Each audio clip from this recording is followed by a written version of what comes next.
अनुमति हो तो बिल्कुल शुरू करें सर तत्काल। तो सबसे पहले मुझे तो सौंपा गया है कि पूरे प्रोग्राम का कार्यक्रम का परिचय देने का, तो एक संक्षिप्त सा परिचय कार्यक्रम का दे देता हूँ। राजस्थान साहित्य अकादमी ने पिछले दिनों ये निर्धारित किया कि चूंकि लॉकडाउन के इस माहौल में ना तो कभी संगोष्ठियां हो सकती, ना सम्मेलन हो सकते, ना संवाद हो सकते जो परंपरागत रूप से होते हैं उस तरह, तो क्यों नहीं कुछ उसका वैकल्पिक उपाय सोचकर ऐसे कार्यक्रम किए जाएं जिससे कि साहित्य की धारा बिना किसी रुकावट के बहती रहे, चलती रहे। और हमारे जो माननीय कला एवं संस्कृति मंत्री डॉक्टर बी.डी. कल्ला साहब और प्रिंसिपल सेक्रेटरी श्रेया मैडम है, वो भी यही चाहती है, इसलिए कला एवं संस्कृति में काफी नए नए प्रयोग करके आधुनिक तकनीक का इस्तेमाल करके कला एवं संस्कृति को घर घर पहुंचाने का प्रयास किया। उस प्रयास की एक कड़ी अकादमी ने प्रायोगिक तौर पर यह निर्धारित किया है कि फिलहाल हम सप्ताह में एक बार बुधवार को 11 बजे एक संवाद कार्यक्रम रखेंगे जिसमें किसी बड़े साहित्यकार को बुला के उस पर चर्चा की जाएगी। तो आज बुधवार है, 6 मई 11 बजे रहेंगे। तो आज के जो वार्ता का विषय है मीरा का महत्व, इसमें मुख्य वार्ताकार होंगे हमारे साथ डॉक्टर माधव हाड़ा साहब और वार्ता करेंगे उनसे डॉक्टर पल्लव। यूं तो डॉक्टर माधव हाड़ा और डॉक्टर पल्लव दोनों ही किसी परिचय के मोहताज नहीं है, लेकिन फिर भी संक्षेप में बता देता हूँ कि डॉक्टर माधव हाड़ा बहुत बड़े आलोचक के रूप में जाने जाते हैं साहित्य के, विशेषकर मध्यकालीन साहित्य को लेकर आपने जो नया मूल्यांकन किया, नई दृष्टि दी, तो वो नए छात्रों के लिए बल्कि नए शोधार्थियों के लिए बहुत बड़ी भूमिका रखता है उसके अंदर। यूं अपने आधुनिक कविताओं पर भी, मीडिया पर भी आपने किताबें लिखी है, लेकिन जो सबसे मशहूर जो उनकी किताब हुई है जो पिछले 2 साल पहले ही आई है, जो मीरा के जीवन और उस समय के समाज को लेकर लिखी गई है, तो उस किताब का नाम है पचरंग चोला पहर सखी रही। उसने आपको काफी उस किताब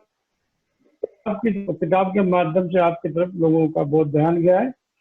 और वर्तमान में आप अखिल भारतीय उच्च अध्ययन संस्थान में अध्यक्षा के रूप में आप कार्यरत हैं और मेवाड़ की रानी पद्मिनी पर विशेष तौर पर आपके खोज चल रहा है।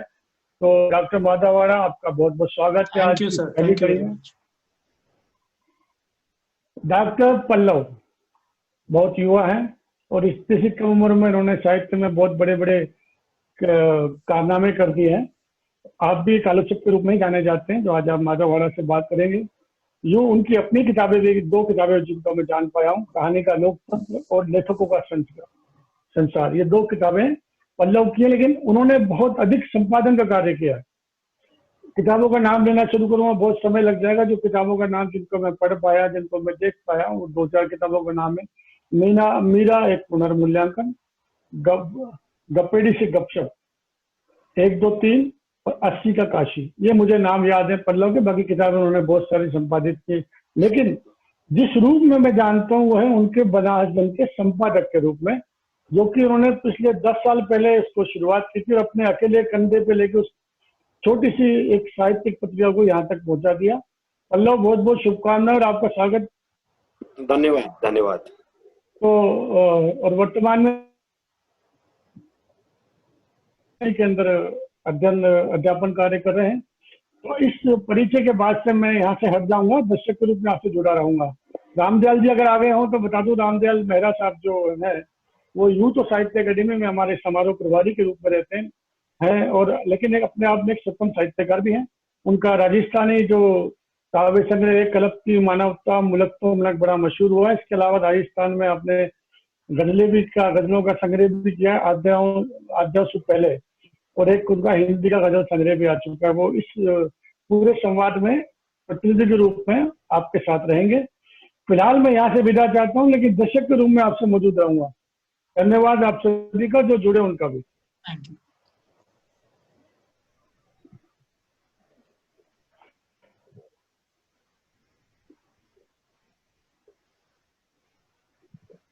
शुरू करें सर? निशान जी, हम लोग शुरू कर रहे हैं जी। सबसे पहले तो मैं राजस्थान साहित्य अकादमी को इस अभिनव पहल के लिए बधाई देता हूँ, साधुवाद करता हूँ। जो अकादमी के सचिव हैं माननीय फुरकान खान साहब, उन्होंने एक ये नया प्रयोग किया है। मेरी जानकारी में देश भर में जितनी अकादमियां काम कर रही हैं, देश भर में जितनी साहित्यिक संस्थाएं, राजकीय साहित्यिक संस्थाएं काम कर रही हैं, उनमें राजस्थान साहित्य अकादमी पहली है जिन्होंने इस संकट के दौर में, इस परेशानी के दौर में ये प्रयोग किया है कि साहित्य का काम न रुके। बिल्कुल ठीक पहल है ये। इसके लिए अकादमी को, मंत्रालय को, हमारे माननीय मुख्यमंत्री अशोक गहलोत साहब को और पूरी अकादमी का हम आभार व्यक्त करते हैं, स्वागत करते हैं कि इस तरह की पहल निरंतर जारी रहेगी। और बिल्कुल ये समझने की बात है कि मानवता पर ऐसे संकट, इतिहास को अगर हम पलट कर देखें तो आते रहे हैं, लेकिन साहित्य का, मनुष्यता का, जीवन का सफर कभी रुकता नहीं है। तो आज हमें अकादमी ने जिस विषय पर बात करने के लिए कहा है वह विषय है मीरा का महत्व। डॉक्टर माधव हाड़ा, प्रोफेसर माधव हाड़ा, जो कि मीरा साहित्य के विशेषज्ञ के रूप में जाने जाते हैं, उनसे मुझे इस विषय पर बात करनी है। मैं अपने सवाल शुरू करूंगा। इससे पहले बस मैं इतना सा कहना चाहता हूं कि ये विचार की बात है, समझने की बात है कि इस फेसबुक के इस तुरंता समय में जब हम ये चाहते हैं कि हमारी किताब आज छपे और कल उस पर चर्चा हो जाए, परसों हमें पुरस्कार मिल जाए, जो एक ये इंस्टेंट ग्रेटिफिकेशन की कल्चर बन गई है, या इंस्टेंट ग्रेटिफिकेशन का नया दौर, रुझान हम देख रहे हैं लोगों में, उस दौर में 500 बरस पुरानी एक लेखिका, 500 बरस पुरानी कवयित्री मीराबाई को हम याद कर रहे हैं। सच में ये अकादमी को साधुवाद देना चाहिए कि उन्होंने हमारी परंपराओं से जोड़ने का काम किया है और वहां से शुरुआत की है। मुझे याद आ रहा है कि हमारे नंद बाबू कहते थे कि मीरा कबीर के कंधों पर चढ़कर बात करती है। तो मुहावरे में अगर इस बात को समझा जाए तो अकेली मीरा है पूरे भक्ति काल में जिन्होंने इतनी प्रमुखता से इतनी बड़ी कविता लिखी और इतना संघर्षपूर्ण जीवन जिया, और जिन्होंने हमारे सामने सदियों के लिए मिसाल रखी। तो हाड़ा साहब, सर, मैं आपसे पहला सवाल यही करना चाहता हूँ इस पूरे प्रसंग में कि मध्यकाल के ऐसे किसी पुराने कवि को, जिसको गुजरे हुए लगभग 500 साल हो गए, उसको आज के दौर में याद करने की क्या प्रासंगिकता हो सकती है? धन्यवाद पल्लव जी। और मैं भी सबसे पहले अकादमी के सचिव मोहम्मद फुरकान साहब को धन्यवाद देना चाहता हूं आपका सवाल जवाब देने से पहले, और इस पहल के लिए भी बधाई देना चाहता हूं। जी। फुरकान साहब साहित्य रसिक भी हैं और साहित्य प्रेमी भी हैं और बड़े फोटोग्राफर हैं, तो उनके नेतृत्व में साहित्य अकादमी प्रगति करेगी, ऐसी आशा मुझे है। दरअसल हिंदी में खास तौर पर इस तरह का माहौल बन गया है पिछले आजादी के बाद, खास तौर पर, कि हम तुरंत अपने वर्तमान पर एकाग्र रहते हैं। आधुनिक और समकालीन साहित्य की चर्चा तो आजादी के बाद बहुत हुई, लेकिन धीरे धीरे हम अपनी विरासत की उपेक्षा और अवहेलना करने लगे। होना ये चाहिए था कि हम अपनी परंपरा की अच्छी तरह से पहचान करते। जी। इसकी पहल भी शुरू हुई। हमारे आरंभिक मनीषियों ने इस दिशा में पहल भी शुरू की, लेकिन बाद में मुझे लगता है कि सारा हिंदी समाज अपने वर्तमान पर एकाग्र और यूं कहना चाहिए अभिभूत हो गया, और हम अपने विरासत के बहुत सारे लोगों को भूल गए। विडंबना ये है कि आजकल तो जो शोध कार्य हो रहे हैं हिंदी में खास तौर पर, वे अधिकांश जीवित कवियों पर, जीवित साहित्यकारों पर हो रहे हैं। तो मैंने ये सोचा है कि क्यों नहीं पठन पाठन के दौरान मीरा से जुड़े हुए थे।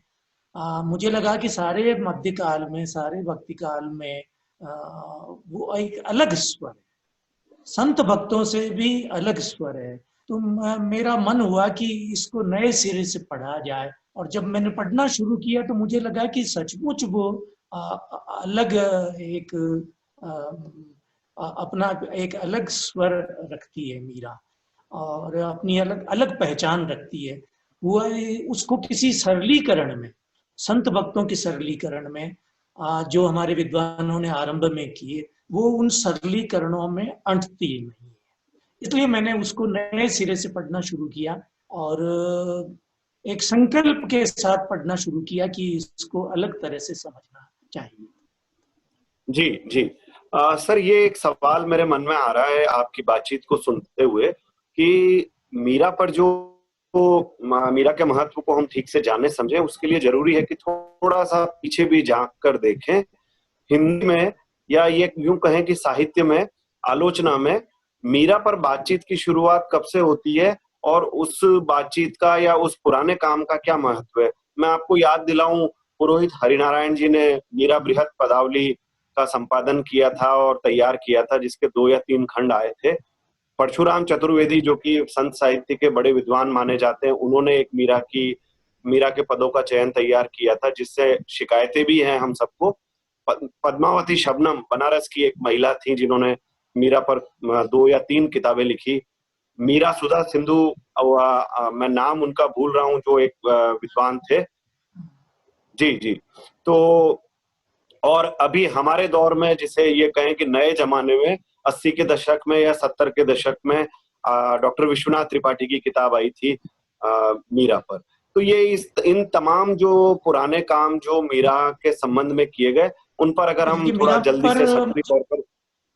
मीरा पर बहुत काम हुआ इन, और एक खास बात यह है कि हिंदी साहित्य, हिंदी भाषा और साहित्य की बुनियाद विंध्य गांगेय क्षेत्र में रखी गई, खासतौर पर उत्तर प्रदेश में।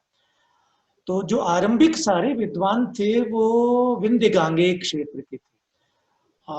विडंबना ये थी कि हिंदी की जो साहित्यिक आलोचना है, मीरा की जिस तरह से चर्चा होनी चाहिए थी उस तरह से नहीं हुई। अलबत्ता जिन लोगों के नाम लिए आपने, उन सब ने काम किया, और उनके अलावा भी 2-3 लोग और महत्वपूर्ण है। जैसे आरंभिक दौर में ब्रजरत्न दास, उन्होंने जी जी जी। मीरा माधुरी नाम की एक पुस्तक लिखी। वो पुस्तक कमोबेश सभी उस समय आजादी से पहले जो उपलब्ध पुस्तकें थी उनमें वो सबसे अच्छी किताब थी। मीरा को समझने का सबसे युक्ति संगत प्रयास था। लेकिन मुझे लगता है कि हिंदी साहित्य के इतिहास लेखन में खास तौर पर मीरा को उतना महत्व नहीं दिया। राम को मतलब अन्य कवियों की श्रेणी में रखकर चर्चा की। और दूसरी विडंबना ये हुई कि जो आरंभिक जो लोग थे वो मीरा की भाषा की प्रकृति से अच्छी तरह से परिचित नहीं थे। जैसे परशुराम चतुर्वेदी भी, जैसे पद्मावती शब्द भी, और बहुत सारे लोग थे। लेकिन इस दिशा में सबसे पहली पहल, अच्छी पहल जो राजस्थान से हुई, वो जिनका नाम लिया हरिनारायण पुरोहित, वो जयपुर राजघराने में जनाना ड्योढ़ी के इंचार्ज थे, प्रभारी थे, और खासकर काव्य की उन्होंने केवल मीरा पर ही नहीं बल्कि सुंदरदास पर भी काम किया और दूसरे संतों पर भी काम किया।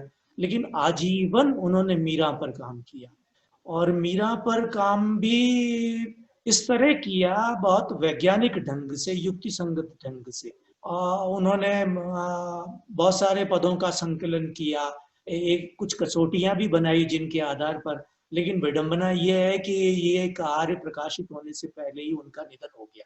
बाद में ये उनका संकलन मीरा बृहत पदावली राजस्थान प्राच्य विद्या प्रतिष्ठान ने प्रकाशित किया।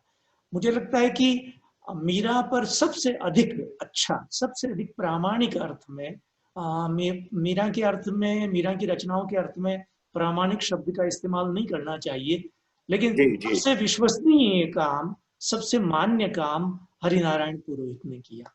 परशुराम चतुर्वेदी का कार्य सारे पाठ्यक्रमों में विडंबना ये है कि शामिल है। लेकिन मुझे लगता है कि परशुराम चतुर्वेदी को भाषा की, खास तौर पर मीरा जिस भाषा का इस्तेमाल कर रही थी उसकी प्रकृति के संबंध में बहुत अच्छा परिचय नहीं था। तो वो काम थोड़ा मुझे लगता है उस दिशा में परिवर्तन की जरूरत है पाठ्यक्रमों में। जी, ठीक आपने बात कही, क्योंकि परशुराम चतुर्वेदी जी के काम में ये दिक्कत तो हम सब देखते हैं कि राजस्थानी उन्होंने हिंदी, या यूं कहें कि हिंदी शब्दों का राजस्थानीकरण करने की एक सायास या अनायास जो दुर्घटनाएं हुई है, उसमें कहीं कहीं कहीं या यूं कहें कि अधिकांश जगहों पर पाठ गड़बड़ हो गया है। बहरहाल ये तो एक पुरानी बात हुई। एक चीज ये भी मैं कहना चाहता हूँ सर कि मुझे ऐसा लगता है कि जो हिंदी साहित्य के इतिहास में जो उपेक्षा हुई या जो कम ध्यान गया, लेकिन अब जो मीरा पर इतना अधिक ध्यान गया है, उसके लिए किसी न किसी रूप में हमें हमारे दौर के स्त्री विमर्श और या यूं कहें कि अस्मिता मूलक दृष्टियों का भी आभारी होना चाहिए, क्योंकि इन अस्मिता मूलक दृष्टियों ने हमें अपने उन सारे पुराने आइकॉन्स को भी नए ढंग से देखने की प्रेरणा तो दी ही है। ये ठीक है कि कई बार हमें लगता है कि ये मूलक दृष्टियां संकीर्ण पाठ भी कर देती हैं। ऐसा हमेशा तो नहीं होता, लेकिन कई बार ऐसा हो जाता है। अब आप अगर एक खास निगाह से देखेंगे तो कुछ दिक्कतें तो आएंगी, लेकिन क्या इस प्रसंग में स्त्री विमर्श को श्रेय देना ठीक नहीं होगा? नहीं, मेरा मानना ये है, मैं यहाँ एक बड़े मनीषी है भक्ति साहित्य के, उनको स्मरण करना चाहूंगा। वो है A.K. रामानुजन। जी उन्होंने भक्ति साहित्य के अध्ययन के संबंध में एक बात लिखी कि जो मैं कह रहा हूं, जिसे मैं जानता हूं और जो मेरे क्षेत्र का है, वहीं तक सीमित है। ये देश इतना बड़ा है, इतना सांस्कृतिक वैविध्य है कि यदि आप किसी अपने समय के किसी कवि के बारे में, किसी संत भक्त के बारे में बात कर रहे हैं, तो उसके संबंध में निकाले गए निष्कर्ष न तो सार्वदेशिक हो सकते हैं, न सार्वकालिक हो सकते हैं। जी जी विमर्शकारों की सबसे बड़ी मुश्किल ये कि वे सार्वदेश और सार्वकालिक निष्कर्षों के आधार पर मीरा का मूल्यांकन करते हैं। तो वे जो निष्कर्ष निकालते हैं, आप यदि आप एक निष्कर्ष निकाल लें कि मीरा पितृसत्ता के विरुद्ध है, मीरा अपने दूसरे ही पद में ये सिद्ध कर देगी कि वो पितृसत्ता के समर्थन में। इसलिए मुझे लगता है कि इस तरह के सार्वदेशिक निष्कर्ष, हाँ, एक एक क्षेत्र का एक सांस्कृतिक व्यवहार, एक सांस्कृतिक आचरण है। मुझे लगता है कि उस क्षेत्रीय सांस्कृतिक आचरण के बीच में, उस क्षेत्रीय संदर्भ के बीच में, उस क्षेत्रीय सांस्कृतिक इकाई के बीच में रखकर मीरा को समझा जाना चाहिए, तभी हम बेहतर निष्कर्षों पर निकलेंगे।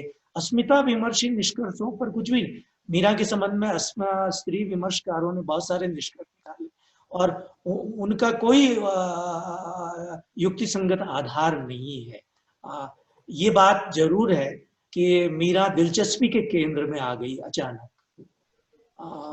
दिलचस्पी के केंद्र में तो बहुत सारे लोग आए, लेकिन ये कि स्त्री विमर्श का ये योगदान तो है कि वो मीरा को एकाएक दिलचस्पी के केंद्र में लिया है।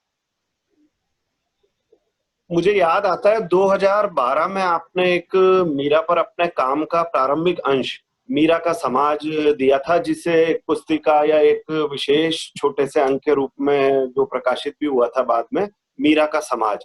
तो अब इस काम पर थोड़ी सी बात की जाए कि मीरा पर जो आपने काम शुरू किया, उस काम में मीरा के शेयर करता हूँ। ये है, ये काम था जो मतलब मुझे लगता है स्क्रीन पे दिखाई पड़ रहा होगा वो। जी जी जी जी जी ये वो काम था जो पहली बार प्रकाशित, और ये की कविता पर नहीं, बनास जन्म में प्रकाशित हुआ अपने समय, और पुस्तिका के रूप में प्रकाशित हुआ। संयोग से आप उसके संपादक भी हैं। तो ये काम, इस काम और ये मीरा को उसके खास समय और समाज में रखकर देखने का प्रयास था। इसी काम से मुझे बात में सा बढ़ा, लोगों ने तारीफ की, तो मुझे लगा कि मीरा के दूसरे आयामों पर भी बात की जानी चाहिए।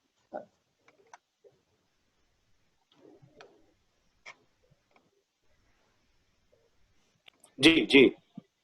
तो हाँ, आवाज आ रही है? हाँ जी, मैं ये पूछना, मीरा के जीवन को लेकर जो हिंदी में या यूं कहें कि हिंदी साहित्य के इतिहास में जो बातें हुई हैं, जो लिखा गया है, जो समझा गया है, ये दो तरह की बातें देखने को मिलती है। पहली बात तो ये कि ये एक छवि या एक ये समझ बन गई कि मीरा के साथ बहुत अन्याय किया, तत्कालीन सामंती समाज में उनके साथ ठीक व्यवहार नहीं हुआ। दूसरी बात ये कि उनके साथ बहुत सारे प्रवाद जुड़ गए, मसलन कि उनको जहर दिया गया, मसलन कि उनको कांटों की या जहर की सेज या वो से उस कंटीली सेज पर सोने के लिए कहा गया। तो अब अगर हम थोड़ा सा तार्किक दृष्टि से सोचे तो ये सब लगता है कि ये बातें गढ़ी हुई या अतिरंजित महसूस होती है, क्योंकि अगर आप किसी को जहर देंगे तो वो बच जाए, ये थोड़ा सा कम समझ में आने वाली बात है। एक बात मुझे इस प्रसंग में याद आती है जो एक बार डॉक्टर रामबख्श ने कही थी और मुझे बड़ी अच्छी बात लगती है। वो ये कही थी रामबख्श जी ने कि भाई अगर मीरा के समाज में, मीरा के समय में मीरा को जहर देने वाले लोग थे, तो ऐसे लोग भी थे जिन्होंने मीरा को जहर देने के बावजूद मीरा को बचा लिया, यानी कि उस जहर को मीरा तक नहीं पहुंचने दिया होगा या जो भी कुछ किया होगा। तो ये जो द्वंद्वात्मक स्थिति है, इस द्वंद्वात्मक स्थिति का अध्ययन करते हुए मीरा के जीवन के संबंध में आपकी क्या नई निष्पत्तियां हैं, क्या आपकी नई खोजें हैं, थोड़ा सा हमारे दर्शकों को, श्रोताओं को, पाठकों को इसकी भी जानकारी मिले तो अच्छा रहेगा। देखिए, ये केवल हम मीरा के संबंध में नहीं है, बल्कि ये हमारे सभी संत भक्तों के संदर्भ में है। ये हमारे समाज की एक सांस्कृतिक भाषा, जनश्रुतियां, किंवदंतियां, उखाने, कहावतें, मुहावरे, मुझे लगता है कि ये हम अपने संत भक्तों को इसी से समझ सकते हैं। कुछ चीजें मुझे लगता है कि संतों के साथ, संत भक्तों की हमारे समाज में जरूरी अर्थता ये भी है कि उनके साथ कोई चमत्कार, जिसको हमारे यहाँ राजस्थान में पर्चा देना कहते हैं, तो मुझे लगता है कि ये एक संत भक्तों के पास, संत भक्तों के साथ कुछ अतिमानवीय ना जुड़े तो उनको संत भक्त की अर्हता नहीं मिलती। तो ये मीरा के साथ भी हुआ। लेकिन मुझे लगता है कि कुछ प्रवाद चल निकले, जैसे कुछ प्रवादों को हमारे वामपंथी मित्रों ने प्रश्रय दिया, कुछ प्रवादों को हमारे स्त्री विमर्शकारों ने प्रश्रय दिया। मीरा के साथ जैसे मुझे लगता है कि आप एक सांचा बनाकर चलते हैं कि पितृसत्तात्मक अन्याय हुआ ही होगा, बिना उसके तो कैसे संभव है। तो मुझे लगता है कि इन सांचों कांचों से बाहर निकालकर मीरा को समझने की जरूरत है। ऐतिहासिक तथ्य ये कहते हैं कि मीरा के अपने पति से संबंध बहुत सामान्य थे, सौहार्दपूर्ण। अपने ससुर से उनके संबंध बहुत सामान्य थे। मीरा का जो सत्ता के साथ द्वंद्व है, तनाव है, वो अल्पकालिक है। वो दो शासकों के साथ, जो दोनों उसके देवर हैं, एक उदय सिंह और एक विक्रमादित्य और दूसरा उदय सिंह। मुझे लगता है कि जो, क्षमा कीजिए, रत्न सिंह और उदय सिंह दो उसके देवर हैं, जिनके साथ मीरा के संबंध कटु हैं और तनाव के हैं और द्वंद्व के। उसका कारण मीरा का मेड़ता की बेटी होना है, क्योंकि मेड़ता की शत्रुता जोधपुर से है और जोधपुर की शत्रुता मेवाड़ से, मालदेव। अब ये एक उलझा हुआ प्रसंग है। लेकिन मीरा के साथ जो अन्याय और उत्पीड़न, ये तो सही है, हुआ। सारे जिनको कुछ लोग राज्याश्रयी इतिहासकार कहते हैं, सामंती इतिहासकार कहते हैं, वे भी कहते हैं कि अल्पकाल के लिए मीरा के साथ अन्याय भी हुआ, उत्पीड़न भी हुआ। उसका कारण ये है कि मेवाड़ में उस समय स्थितियां, राजनीतिक स्थितियां बहुत अस्थिरता की थी और अंतर कलह बहुत ज्यादा था, टर्मोइल भी था। एक बात बीच में मैं कहना चाहता हूं और वो आपसे स्पष्टीकरण भी। टर्मोइल के दौरान मुझे लगता है कि एक असुरक्षा का अभाव रत्न सिंह के मन में भी है और विक्रमादित्य के मन में भी है। इसलिए वे चाहते हैं, वे ये भी संभव हो कि मीरा को मारने के उपक्रम हुए हों, और ये बात मीरा के कविता में भी है। मीरा की कविता के अंतर साक्ष्यों से भी लगता है, दूसरे जो हमारे धार्मिक आख्यान है उनके साक्ष्यों से भी लगता है, जनश्रुतियों से भी लगता है। लेकिन इन दोनों को, खासतौर पर विक्रमादित्य को, न तो सामंतों ने प्रश्रय दिया और न जनसाधारण ने कभी उसको प्रश्रय दिया। ये दोनों ही, खासतौर पर विक्रमादित्य एक मतलब एक दंभी शासक के रूप में जनसाधारण में प्रसिद्ध था। एक बात मेरे मन में यह आती है, एक मीरा के साथ ये प्रवाद जुड़ा हुआ है कि वो बचपन से ही कृष्ण भक्त हो गई थी। बावरी भी मीरा को लोग सम्मान से, प्यार से, या जो भी कहिए, जनश्रुतियों में कहा उनको।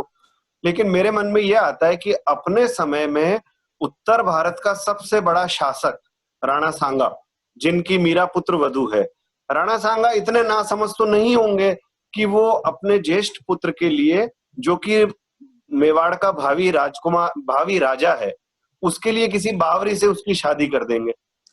तो ये जो बावरी वाली बात है, और मतलब हम अपने घर में बहू लाते हैं तो हम किसी बावरी को बहू थोड़ी लाएंगे। तो ये दोनों बातों का क्या मतलब है? देखिए, ये धारणा गलत है, निराधार, मिथ्या। उसका कारण ये, मीरा एक आत्मसचेत और स्वावलंबी स्त्री है। इसके लिए आपको मेड़ता और मेवाड़ के कूटनीतिक संबंधों को समझने की जरूरत है जी। ये मेवाड़ और मेड़ता के बीच में कूटनीतिक संबंध बहुत मजबूत है। मेवाड़ का कोई युद्ध अभियान ऐसा नहीं है जिसमें मेड़ता शामिल नहीं रहा हो। जयमल रहे हैं, वीरमदेव रहे हैं, मीरा के पिता रहे हैं, मीरा के चाचा रहे हैं, सभी लोगों ने, मीरा के पिता का निधन तो खानवा के युद्ध में ही हुआ। तो ये मेड़ता और उसके कूटनीतिक संबंधों को जरूरत। मीरा के दादा वीरम दादा दूधा एक कूटनीतिक मोहरे के रूप में मीरा को मेवाड़ के अंतःपुर में स्थापित कर रहे हैं। मीरा की शिक्षा दीक्षा बहुत अच्छी तरह से हुई। एक आत्मसचेत और स्वावलंबी युवती के रूप में, एक समझदार और बुद्धिमान युवती के रूप में उसकी शिक्षा दीक्षा हुई है, ताकि वो वहां जाकर मेड़ता और मेवाड़ के संबंधों को मजबूत करे। राणा सांगा, आपने, ये तो संयोग है कि भोजराज का निधन हो गया। राणा सांगा का यदि भोजराज का निधन नहीं हुआ होता, मीरा का विवाह इसीलिए किया गया था कि भोजराज सत्तारूढ़ होंगे और मेवाड़ के शासक होंगे। ये बात समझी जानी चाहिए। इसलिए मीरा के साथ ये जो जुड़ा हुआ है, पगली, प्रेम दीवानी, आत्मलीन, वैसी युवती, वैसी स्त्री वो नहीं है, आजीवन नहीं है, बाद में गुजरात में जाकर भी नहीं है, बाद में तीर्थ यात्राओं में जाकर भी नहीं है। और बिल्कुल, बल्कि ऐतिहासिक प्रमाण है।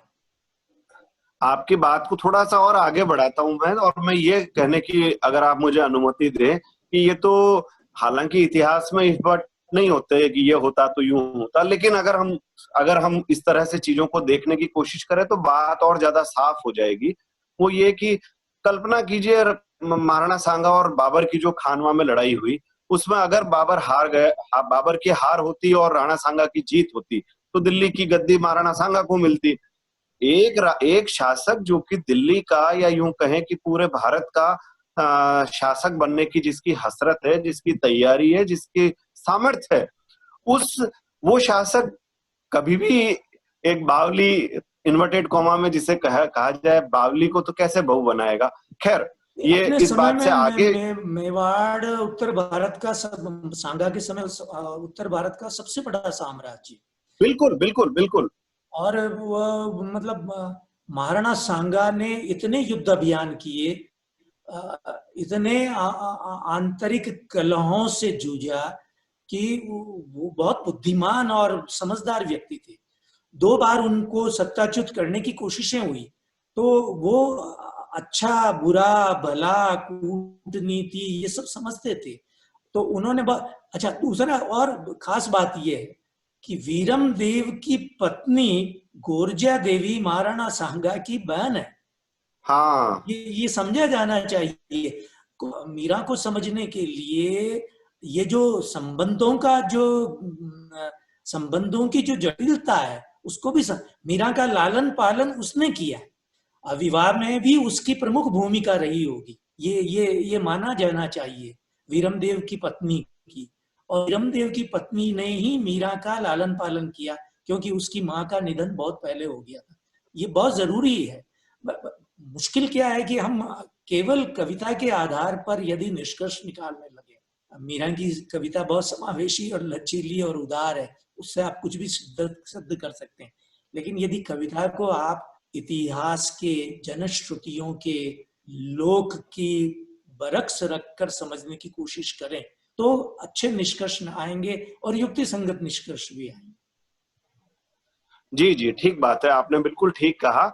बल्कि इस बात को, आपकी इस बात से ये समझ मेरे मन में और मजबूत होती है कि किसी भी कवि को, जब हम ये कहते हैं कि अपने हमारे समय के कवियों को समझ ठीक तरीके से उनकी कविता का मूल्यांकन करने के लिए हमारे देश काल की परिस्थिति को जानना समझना बहुत जरूरी है। तो ठीक वैसे ही अगर हम मध्यकालीन देश या काल की आदिकालीन परिस्थिति कोई नहीं, मतलब मुझे लगता है कि हमें उनको अपने देशज स्रोतों से भी समझना चाहिए। ये विडंबना जी है जी कि उपनिवेश काल के मतलब संस्कार तो चेतना का भी होता है, औपनिवेशिक संस्कार आपकी चेतना पर भी है, और आप देशज से स्रोतों को हिकारत की नजर से देखते हैं, उपेक्षा और अवहेलना की नजर से देखते हैं, तो गड़बड़ है। मतलब ये हमारे समाज की भाषा है, हमारा समाज इसी भाषा में बात करता है। हर समाज के बात करने का, अपनी बात कहने का अलग ढंग है।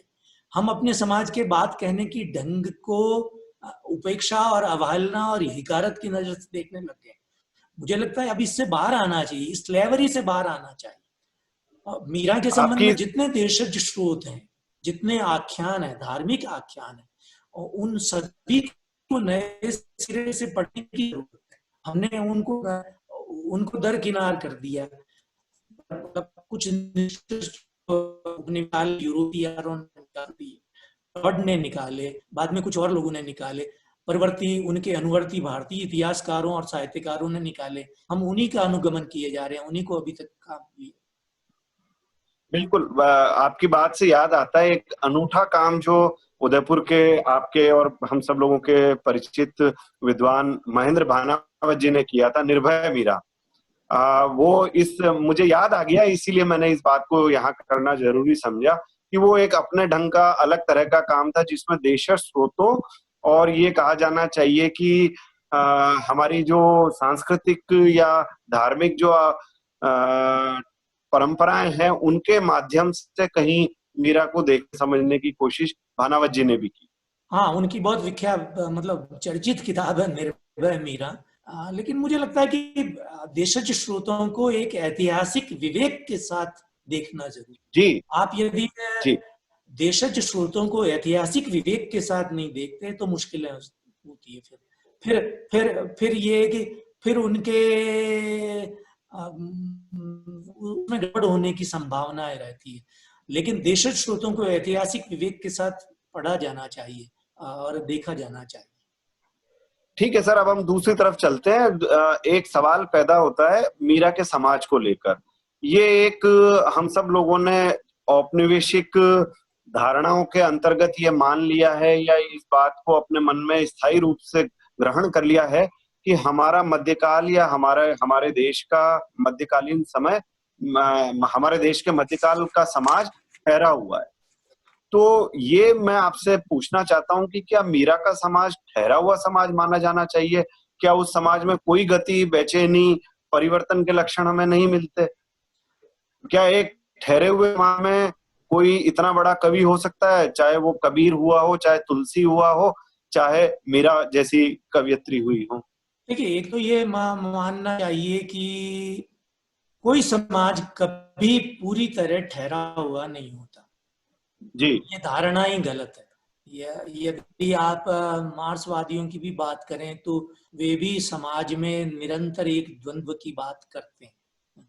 विडंबना यह है कि आरंभिक उपनिवेशकालीन जो इतिहासकार थे, उनमें से अधिकांश, सभी नहीं, अधिकांश इतिहासकारों की राय साम्राज्यवादी स्वार्थ के कारण ये थी कि भारतीय समाज ठहरा हुआ है, अर्ध सभ्य लोग हैं, इनके परिवर्तन नहीं होता, इनके यहाँ गतिशीलता नहीं है, इनके यहाँ कभी किसी बात प्रतिरोध नहीं होता। विरोध नहीं होता। और बिटना ये कि में बहुत सारे जो जड़वाम मित्र थे वे भी उनके साथ हो, उनकी दोनों की राय कमोबेश एक जैसी हो गई। लेकिन ये मान के चलिए कि कोई समाज कभी ठहरा नहीं हुआ। ठहरा हुआ समाज हम कब देखते हैं? समय के एक कालखंड में, समय के एक सीमित कालखंड में, जैसे आप 30 वर्ष की अवधि में या 50 वर्ष की अवधि में, इतिहास में 100 वर्ष का कोई महत्व नहीं होता, शताब्दियां गिनवाते हैं हम, पहली शताब्दी, दूसरी, तो आपको लगेगा कि प्रतिरोध नहीं है। लेकिन भारतीय समाज एक गतिशील और निरंतर द्वंद्वात्मक समाज भी है। आप यदि थोड़ा एक समय के व्यापक परिप्रेक्ष्य में यदि देखेंगे तो आपको लगेगा कि उसमें जातीय गतिशीलता भी है, उसमें वर्ण परिवर्तन भी है। ये इसकी बहुत आलोचना की जाती है, स्त्रियों के प्रति जो नजरिया है, आपको लगेगा कि स्त्रियों की ये, मैं ये नहीं कहता कोई समाज आदर्श समाज भी कभी नहीं होता और कोई समाज ठहरा हुआ समाज भी कभी नहीं होता। भारतीय समाज आदर्श समाज नहीं था। मध्यकाल में स्त्रियों के प्रति अन्याय और उत्पीड़न भी था, दलितों के साथ अन्याय और उत्पीड़न भी था, लेकिन उनकी सुरक्षा और उनके संरक्षण के प्रावधान भी उसके समानांतर थे। जैसे स्त्रियों के लिए ये कहा जाता है कि स्त्रियों की दशा खराब थी, लेकिन यदि आप थोड़ा ढंग से देखें तो स्त्रियों की सुरक्षा और संरक्षण के प्रावधान भी थे। यदि स्त्रियों की सुरक्षा और संरक्षण के प्रावधान नहीं होते तो मीरा जीवित नहीं होती और मीरा सदियों तक लोगों के सिर माथे पर सम्मान पूर्वक नहीं जी रही होती। इसलिए भारतीय समाज को ठहरा, जातीय गतिशीलता के उदाहरण भी हैं। ये भी मिथ है ब्राह्मण वर्चस्व का, ये भी नहीं है। एक बात और है, भारतीय यूरोप में क्या शास्त्र आधारित समाज था, शास्त्र निर्भर समाज था, सब कुछ एक ग्रंथ पर निर्भर समाज था, एक ग्रंथ आपका नियामक था। लेकिन भारतीय समाज ऐसा समाज नहीं था। यूरोपीय जो विद्वान थे उन्होंने अपने यूरोपीय संस्कार और आदत से यहाँ के कुछ ग्रंथों को भारतीय समाज का नियामक ग्रंथ मान लिया।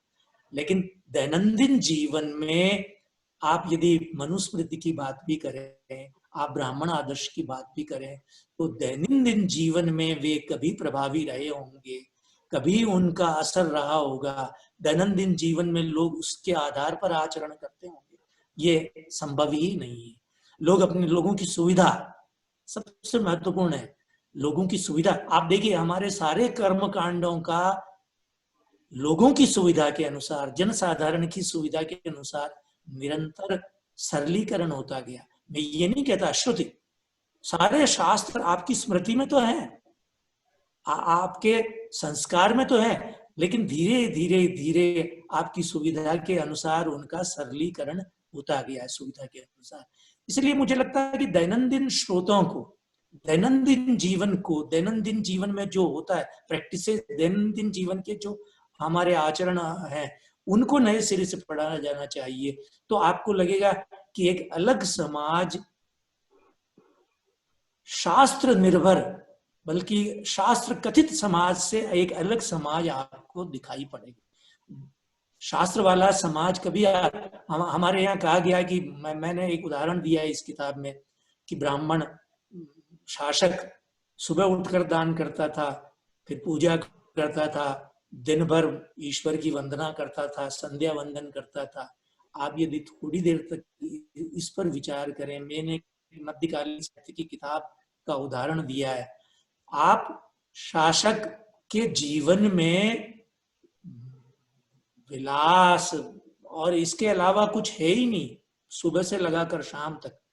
तो मुझे लगता है कि एक शास्त्र आदर्श हमारे समाज का आदर्श नहीं है, इसको समझा जाना चाहिए। जी, आपकी किताब याद आ रही है मुझे इस प्रसंग में, पचरंग चोला पहन सखीरी। तो पचरंग चोला पहन सखीरी में एक अध्याय आपने, पहर सखीरी क्षमा कीजिए, इस किताब में एक अध्याय है धर्माख्यानों में मीरा। तो देखिए, ये जो थोड़ा सा मैं जानता हूँ या जो आपसे सीखने का मौका मिला उसको याद करता हूँ मैं। तो जो पुष्टि मार्ग संप्रदाय है, उन्होंने भी चाहा कि मीरा उनके संप्रदाय में दीक्षित हो जाएं, और भी दूसरे संप्रदायों ने संभवतः चाहा होगा कि मीरा उनके साथ जुड़ जाएं, क्योंकि एक लोकप्रिय जनप्रिय कवि को जो भक्त है, जो उनके जो एक तरह से मोटे तौर पर जिनसे ये जुड़ाव बनता है कि पुष्टि मार्ग संप्रदाय भी कृष्ण भक्ति का संप्रदाय है और मीरा भी कृष्ण भक्त थी, इसमें तो कोई एम्बिग्यूटी, कोई द्वैत है नहीं। लेकिन चूंकि सीधे सीधे मीरा उनके संप्रदाय में दीक्षित नहीं है, तो वो चाहते ही रहे होंगे कि मीरा हमारे साथ जुड़ जाए। तो ये जो सारी बातें हुई थी उस दौर में, तो धर्माख्यानों में मीरा किस तरह से आती हैं, और वो उनका आना अंततः उनके साहित्य पर, उनकी छवि पर, और ये कहा जाए कि उनके पूरे व्यक्तित्व पर किस तरह से प्रभाव डालता है, इस पर थोड़ी बात की जाए। मुझे लगता है कि धर्माख्यानों को भी हमारे यहाँ ठीक से पढ़ा नहीं गया। इनको ठीक से पढ़ने की जरूरत है। ये संयोग कहना चाहिए, बल्कि आपने जो आरंभ में कहा कि इस बात का प्रमाण भी है कि मीरा पगली और प्रेम दीवानी नहीं थी। जी। मीरा के निधन के 50 वर्ष के भीतर ही वो धर्माख्यानों की विषय वस्तु बन गई। ये बहुत महत्वपूर्ण बात है। नाभादास जो गलता जी में थे और जिन्होंने वो लिखा भक्तमाल में मीरा का उल्लेख उनके निधन के 50 वर्ष बाद भी हो गया।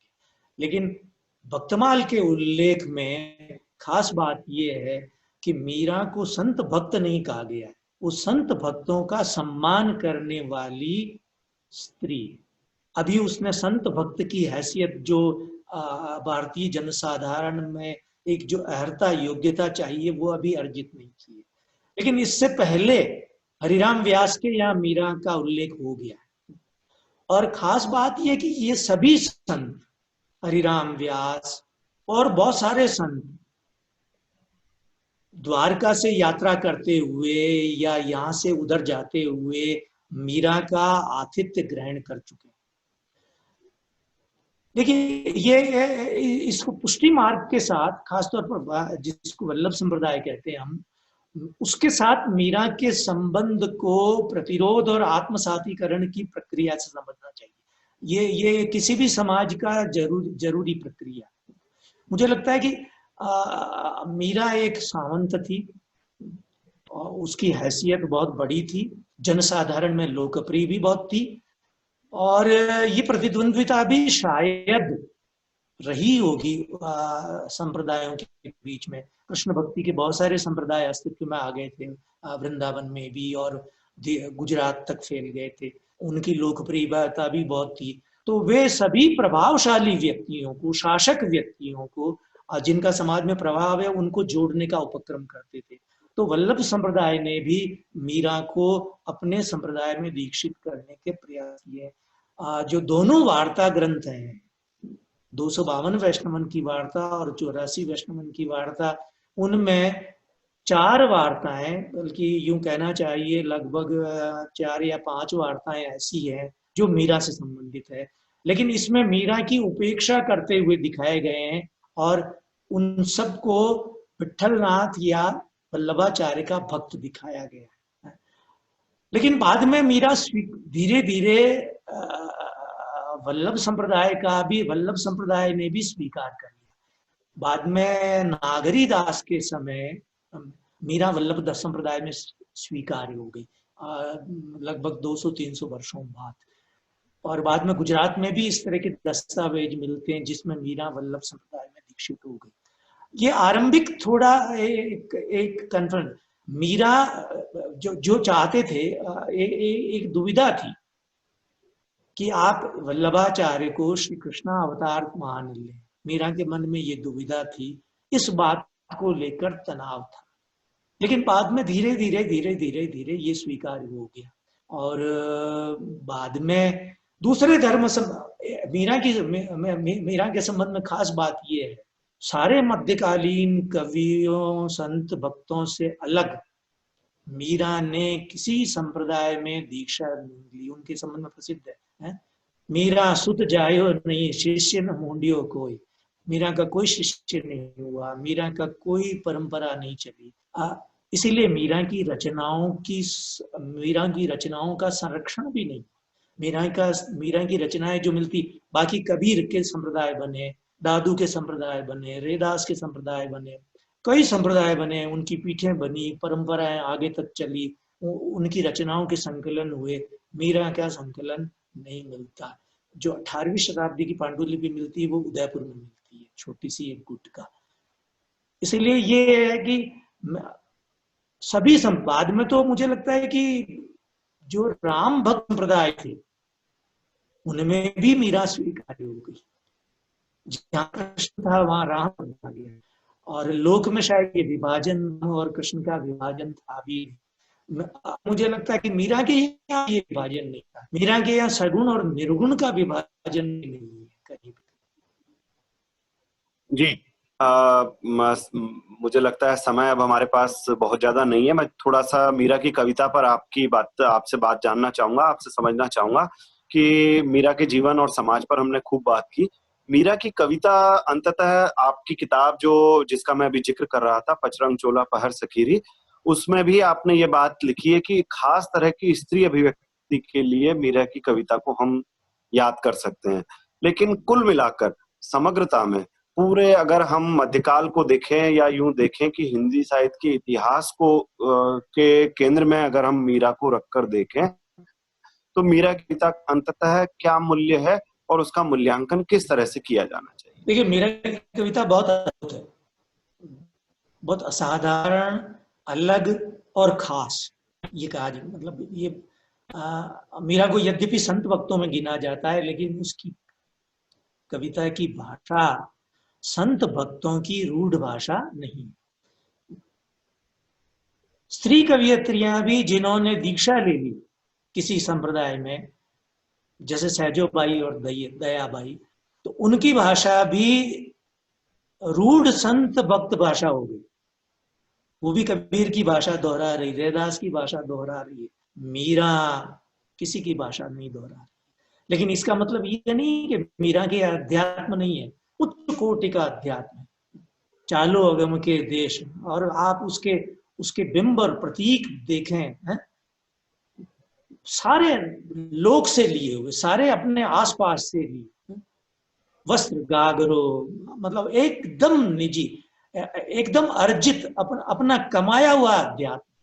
ये लिया हुआ अध्यात्म नहीं है, किसी से मांगा हुआ, किसी से उधार लिया हुआ अध्यात्म नहीं है। आप सारी संत परंपरा में पढ़ें तो एक शिष्य परंपरा, एक दूसरे से कुछ ले रहे हैं, भाषा ले रहे हैं, प्रतीक ले रहे हैं, उपमान ले रहे हैं, अध्यात्म ले रहे हैं, समझ ले रहे हैं, विवेक ले रहे हैं।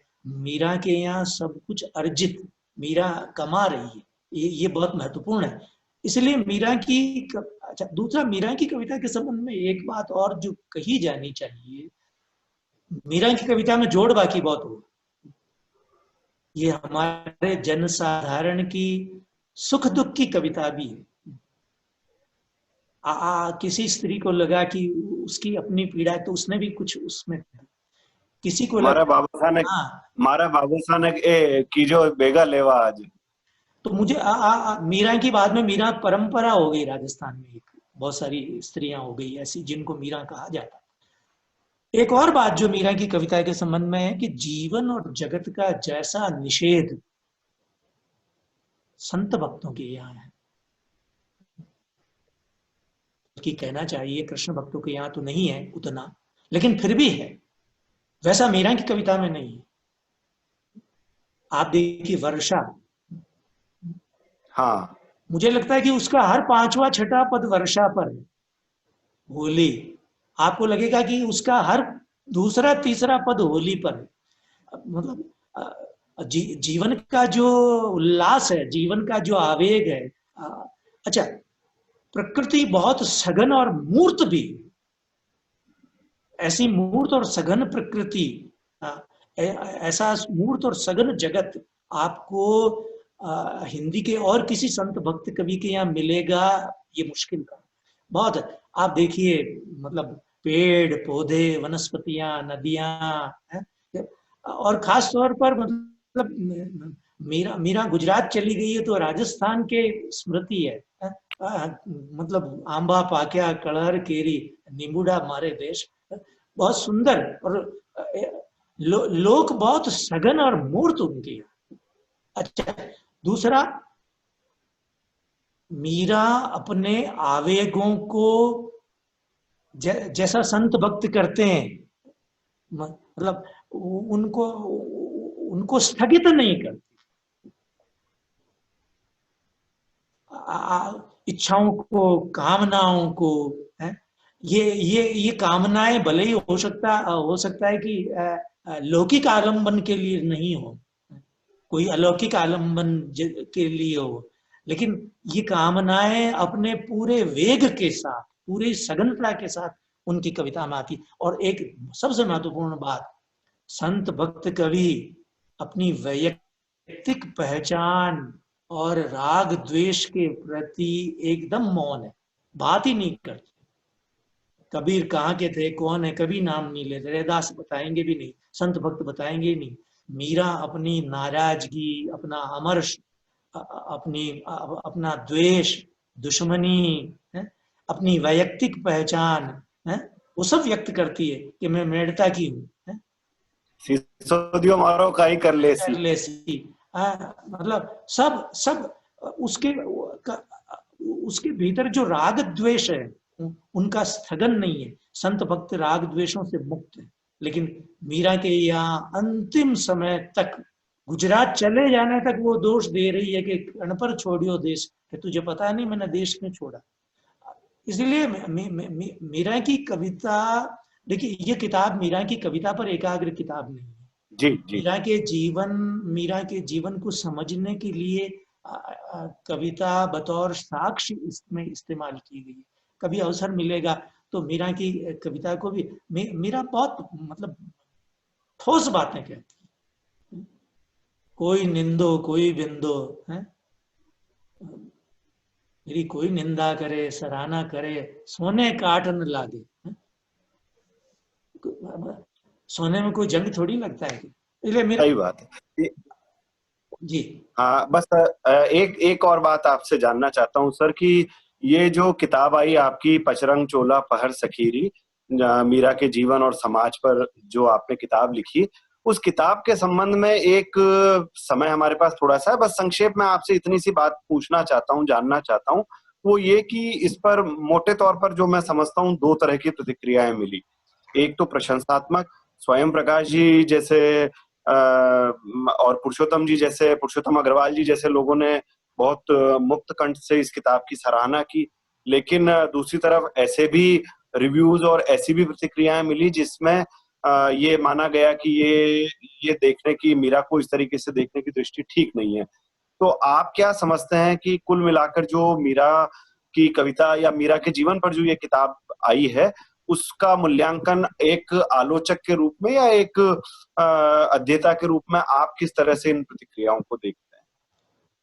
देखिए, मैं उदारती हूँ, मैंने जो कहा वो अंतिम नहीं है। हो सकता है कोई तथ्य प्रकाश में आए और कुछ अच्छी बातें।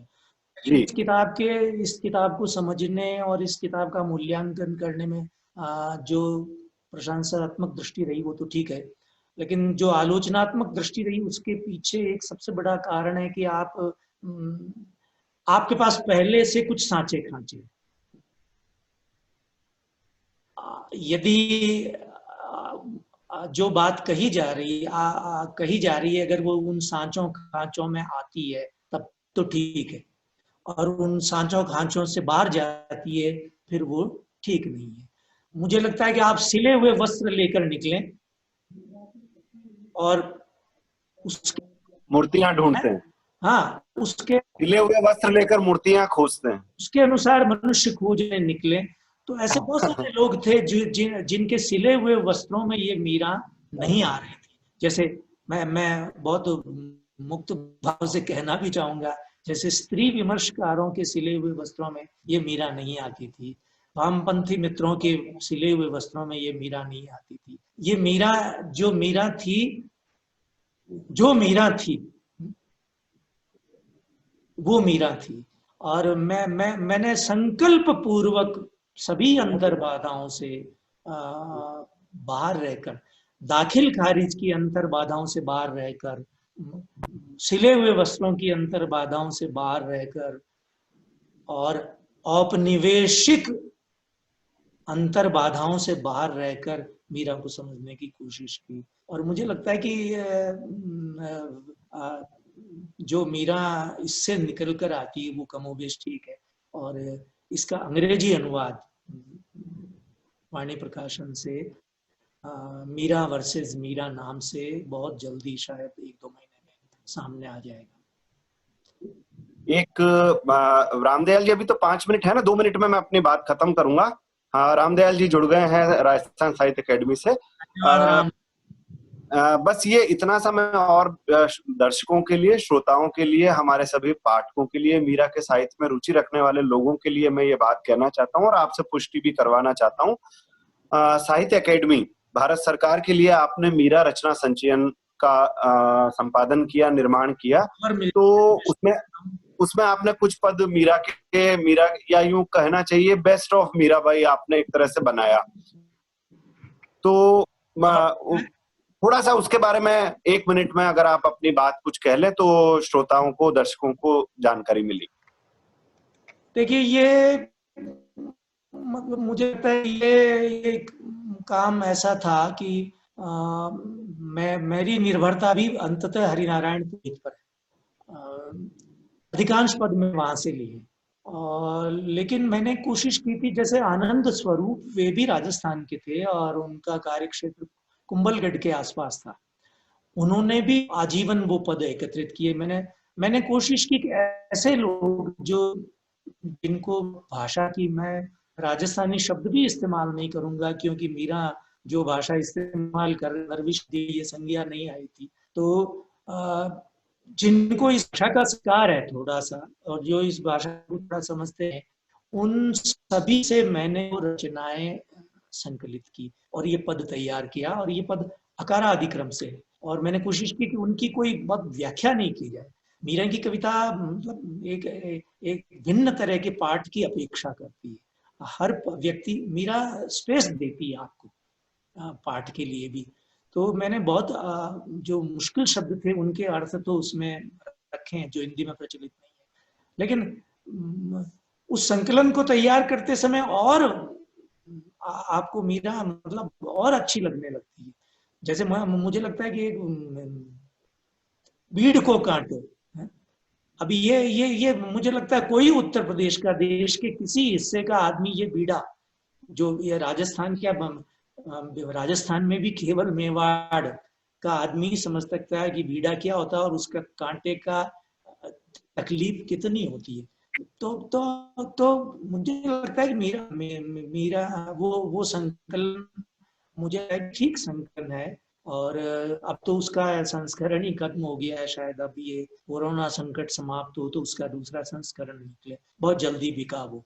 और वो अच्छा संकलन अधिक्रम से है और उसमें लगभग 300 के करीब मीरा के, जो मुझे लगे कि मीरा की अपनी जीवन यात्रा और उसकी खास प्रकार की भक्ति पद्धति को समझने में योग देते हो, ऐसे सब उसमें संकलित किए।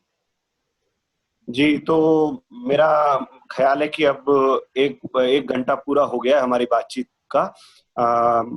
मुझे लगता है कि कुछ ऐसी बातें मैं आपसे पूछ पाया हूँ, ऐसे कुछ सवाल कर पाया हूँ जिनसे मीरा के महत्व को लेकर, मीरा के साहित्य की प्रासंगिकता को लेकर, मीरा की कविता के संबंध में श्रोताओं का, पाठकों का, दर्शकों का को निश्चित रूप से कुछ अच्छी जानकारियां, कुछ उनकी रुचियां बढ़ेंगी मीरा के साहित्य में, मीरा के महत्व को वो जानने की तरफ आएंगे, ऐसा मैं विश्वास हूँ। यदि रामदयाल जी को कुछ कहना है तो मार करें, मैं अपनी तरफ से बात समाप्त करता हूँ। आपका, प्रोफेसर माधव हाड़ा जिनसे मैंने बातचीत की, उनका आभार व्यक्त करता हूँ। राजस्थान साहित्य अकादमी का आभार व्यक्त करता हूँ जिन्होंने ये बिल्कुल इस कोरोना के काल में एक नई अभिनव पहल शुरू की है। साहित्य के पाठकों को जब प्रिंटिंग बंद है, जब सारी गतिविधियां बंद है, तब भी अकादमी अपनी तरफ से काम नहीं रुकने देना चाहती। ये संदेश, ये संकेत दे रही है। अकादमी के सचिव मोहम्मद फुरकान खान साहब का भी आभार व्यक्त करता हूँ। और राजस्थान की सरकार का, राजस्थान की साहित्य अकादमी का बहुत बहुत धन्यवाद करता हूँ। मैं भी धन्यवाद देना चाहता हूँ, और इस श्रृंखला में पहला व्यक्ति मुझे चुना गया, इसके लिए मैं फुरकान साहब का आभार व्यक्त करता हूँ। पल्लव जी, आपका भी आभार व्यक्त करता हूँ। आपकी भी बड़ी भूमिका है, इस किताब के पहले पाठक रहे हैं, और इस किताब की पहली पुस्तिका आपने छापी, उसी से ये प्रेरणा मिली। एडमी का, रामदयाल जी का, फुरकान साहब का, सबके प्रति मैं अपनी कृतज्ञता ज्ञात करता